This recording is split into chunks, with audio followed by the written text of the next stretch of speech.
ये तबाही की तस्वीरें भी सर हम दिखा रहे हैं, क्योंकि जो बातें आप कह रहे हैं उनका असर क्या हुआ है ग्राउंड पर वो भी हम दिखा रहे हैं। ये तबाही इस वक्त यूक्रेन में मचाई जा रही है, ये रूसी टैंक जो है ये हम दर्शकों को दिखा रहे हैं। कुछ तस्वीरें विचलित करने वाली भी हैं जो परेशान कर सकती हैं, इस लिहाजा हमने उसे ब्लड भी कर दिया है। लेकिन आसिफ रमीज दाऊदी साहब, आप युद्ध के एक्सपर्ट हैं और आपके पास हम आएंगे और आपसे भी ये समझेंगे, क्योंकि खबर ये भी आ रही है कि यूक्रेन ने आम नागरिकों को भी हथियार देने शुरू कर दिए हैं। 10,000 उनके आम नागरिक हैं जिनको हथियार दिए गए हैं और कहा है कि सरेंडर नहीं किया जाएगा।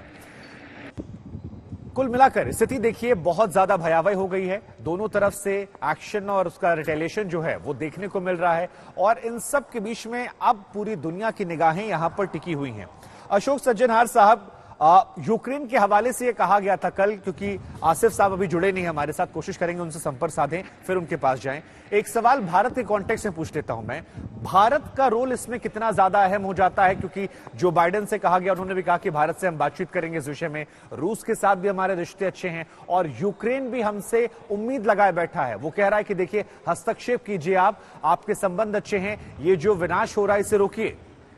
जी बिल्कुल ठीक आप कह रहे हैं। जी, भारत का रोल मेरे विचार से बहुत अहम हो जाता है, क्योंकि न केवल जैसे आपने बताया और बिल्कुल ठीक है, हमारे संबंध रूस के साथ बहुत अच्छे हैं, बहुत पुराने हैं, सामरिक हैं। 1950-55 जब से वो क्रुश्चेव और बुल्गानिन यहाँ पर आए थे तब से, और जब से प्रधानमंत्री नेहरू वहाँ पर गए थे मॉस्को में और जगह पर, तो तब से हमारे संबंध बहुत अच्छे हैं और हमेशा अच्छे रहे हैं। अभी जब सोवियत संघ का विघटन हुआ उसके बाद थोड़े से उतार चढ़ाव आया है, परंतु जब से राष्ट्रपति पुतिन आए हैं 2000 से, तो पिछले 20-22 साल में हमारे संबंध बहुत मजबूत हुए हैं। चाहे हम उनसे इंपोर्ट करते हो मिलिट्री हार्डवेयर या और चीजें, या हमारा और कोऑपरेशन हो, जैसे न्यूक्लियर पावर प्लांट्स।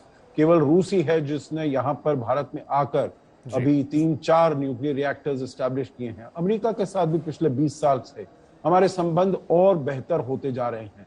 तो इसीलिए हम बिल्कुल middle of the road approach लेते हैं। हमारी महत्व और भी बढ़ गया है, क्योंकि हम अभी इस साल यूएन सिक्योरिटी काउंसिल के नॉन परमानेंट मेंबर भी हैं। बिल्कुल सर, ये बहुत ज्यादा अहम हो जाता है। इस पर हम आगे भी आपसे अपडेट लेते रहेंगे, लेकिन आसिफ साहब क्योंकि जुड़ गए हमारे साथ। आसिफ सर, आप सामरिक मामलों के विशेषज्ञ हैं, समझना मैं आपसे ये चाहूंगा कि अब ऑप्शन क्या बचता है यूक्रेन के पास, क्योंकि नाटो की सेनाएं आने वाली है नहीं। उन्होंने अपने आम नागरिकों को भी 10,000 से अधिक लोगों को हथियार दे दिए हैं, लेकिन क्या ये सक्षम है? क्योंकि रूस की ताकत हम सभी समझते हैं और प्रैक्टिकली अगर बात की जाए तो क्या केवल अब समय का खेल है?